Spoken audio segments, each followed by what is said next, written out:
So welcome today to this business spotlight interview. Today we're speaking with Peter Ryder from Rapid Hydraulics and Pneumatics in Wodonga. So welcome, Peter. Thank you, Phil. Pleasure to be here. Peter, in terms of your business, can you just give us a bit of an overview of what you do and how long you've been doing it for? No worries. Rapid Hydraulics and Pneumatics. So we're primarily a hydraulic sales and service company. My background is hydraulics. That's what I did as an apprentice. Our main business is the hydraulic service side. We support a team of about 5 service technicians. We have a sales team of about 6, and with that goes the warehousing and online sales as well. Yes. Hydraulic service is the primary, the core business, and the sales side. We also sell pneumatics products. We sell industrial hose and fittings. We sell automotive performance products, which is our airflow range. Mm-hmm. I suppose the common thread between all of the aspects of the business is hose and fittings, I guess. Hose and fittings, yeah. Okay, thanks for that. So what's one thing that's inspiring for you today in the business world? Inspiring in the business world, I suppose. The interesting thing after the pandemic, for whatever reason, business has never been better. And it could be something to do with the business has just gained that momentum now. We're sort of been going for about 14 years. And I could probably safely say it's probably taken at 10 to 12 years for the business to genuinely gather its own momentum. And we just sort of seem to be building organically from here. Prior to the pandemic, we had a salesperson on the road, which the pandemic sort of changed that, had to bring them back in. So it's what we've been doing from here on in has just been organic sales, and it's just been really satisfying to see that the business is now just sort of gathered its own steam and struggling up. Yep, that's fantastic, Peter. So in terms then of, just coming back to the pandemic for a moment, you mentioned that you had people on the road, salespeople on the road. What changes have you now made post the pandemic in terms of your salespeople? Are they back on the road again, or are they doing sales in a different way? Yeah, so we've definitely got salespeople back on the road again now. So we've got a new internal and external salespeople. Mm-hmm. So we started going back out on the road in the last probably 3 months, I suppose. Okay. And so he goes out once a week, and the rest of the time he spends in doing internal sales and following up inquiries from doing those sales calls as well. Yes. Yep. So we're definitely having gone from a lot more internal sales to just getting back out onto the road again now. Yep. Some places still don't really want salespeople just knocking on the doors, but generally everything seems to be relatively back to normal. Back to normal. So are there any other changes that you might have made through that pandemic period that you're actually keeping and retaining in the business today? Probably the only real change that the pandemic introduced was my wife, Lara, who looks after all the bookkeeping. She went home during the pandemic, worked from home, and she's quite happy to continue that. The rest of us, we still have to keep coming to work. Yeah, okay. Peter, in terms of, you've been in business, you said, for 14 years now. What's been the biggest learnings that you've had in business and in life through that journey?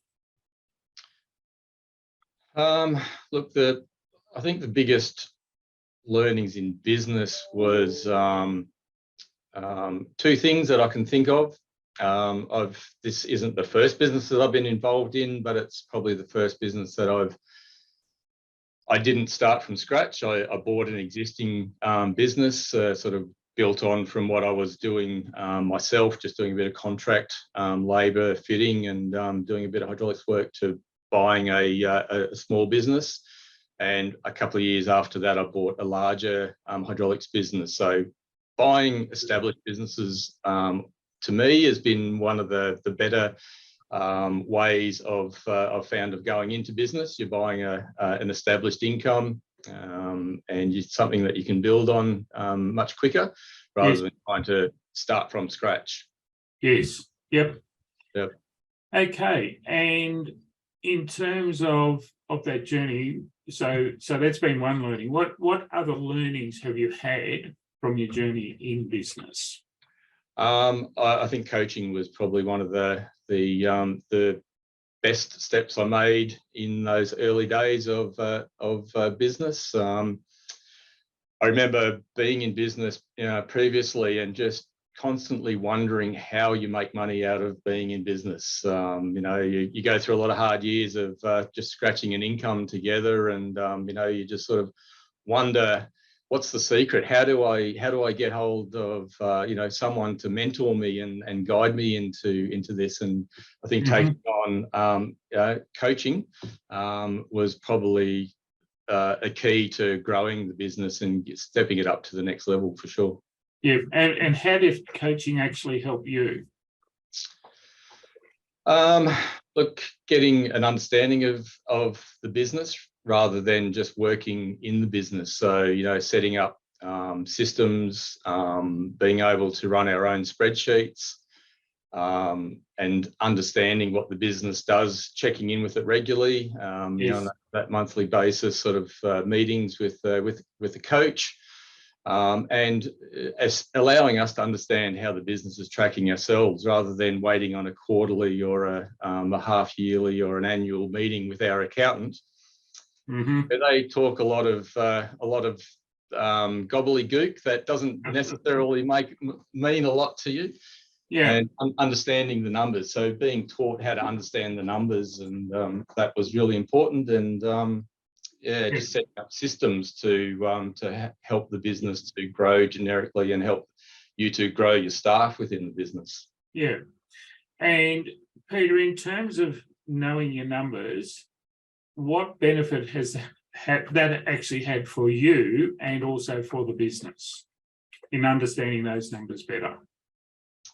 I suppose, especially for my wife and myself, so with Lara, sort of also understanding, how the business is tracking, and help her to help keep me under control a little bit, I suppose, in regards to spending. Okay, yep. Keep the lid on the spending. Yeah. So understand what you can and you can't afford, and how to budget to towards future planning and growth. Yeah. And so just coming back to the coaching thing, in terms of your leadership, did the coaching have any impact on the way you lead the business at all? Yeah, I definitely think that's helped. It certainly that you always learn how to deal with people and situations. It's an ever improving situation, and each situation is a bit different. But I suppose definitely coaching gives you a lot of guidelines and things to traps to not fall into, and the language and all of that. So yeah, a lot of help in regards to that, for sure. Okay, thanks for that, Peter.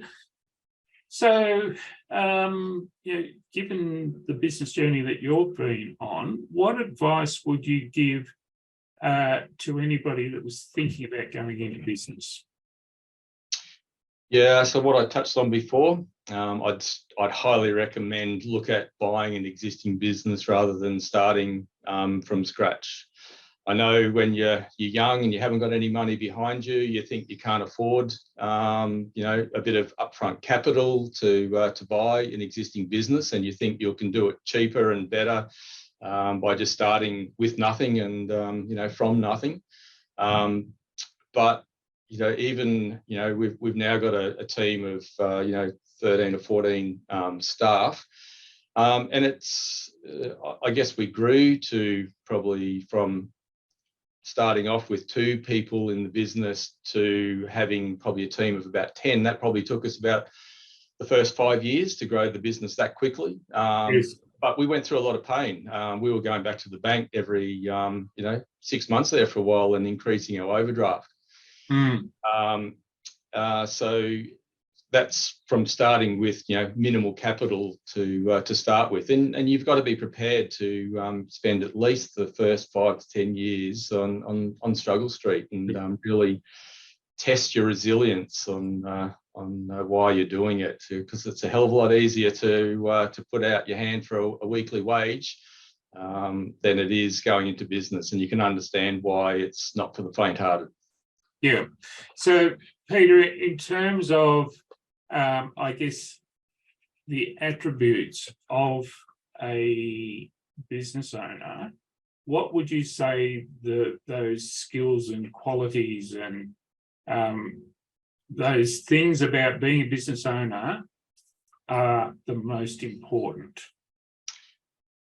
I think having a calm attitude and having I guess, taking Lara and myself's personalities into the way we run our business. Lara's the stress head. She's the one who looks after all of the detail and keeps a lid on things. She sort of counts all of the pennies.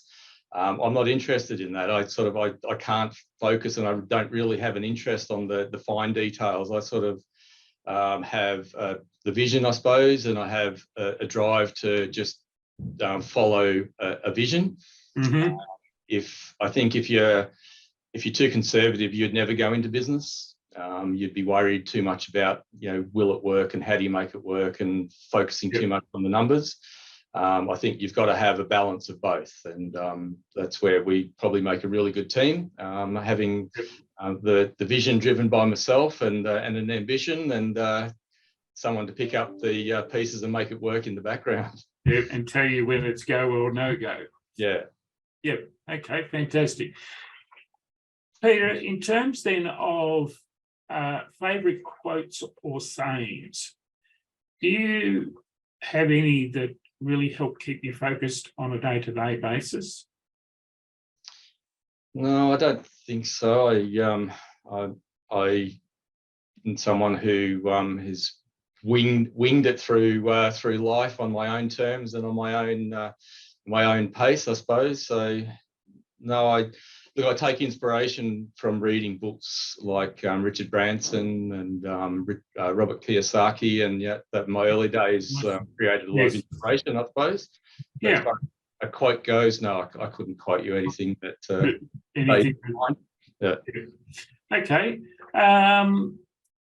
So final question then, what does the future look like for you, and what do you see as being the main challenges in moving forwards in today's environment?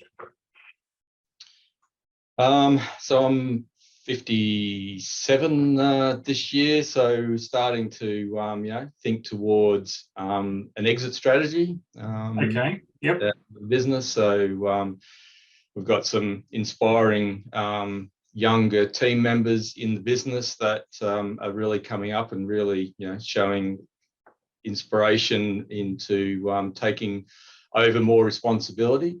One of them we're working towards a buy-in share arrangement. So okay. He at the moment hopefully is our exit strategy out of the business. So that's inspiring, that we've built something that has a value that we can pass on to the next generation of workers that we've trained up in the industry, and especially someone that's come to us with no hydraulic background or knowledge whatsoever 4 years ago, and is now looking to take over the business in a few years' time in a sort of 5 to 10 year strategy. So that's inspiring. Excellent. All right. Well, thanks for that, Peter. Have you got anything else that you'd like to add at this point? No, I think that I would highly recommend anyone to seek out a mentor, a coach when going into business. And the earlier you can do that in the process, the better. Maybe I would suggest don't go too much into the numbers first, because you'll only scare yourself off from doing it. But in the early stages, after you've established what you're going to do in regards to business, get a coach as soon as possible. Okay, thanks for that, Peter. So for anybody that may be watching this video, if you've got a need for anything hydraulic, hoses, auto parts, please go and see Peter at Rapid Hydraulics and Pneumatics in Wodonga. Thank you, Phil. Thanks again, Peter. No worries. Okay, bye now. Bye.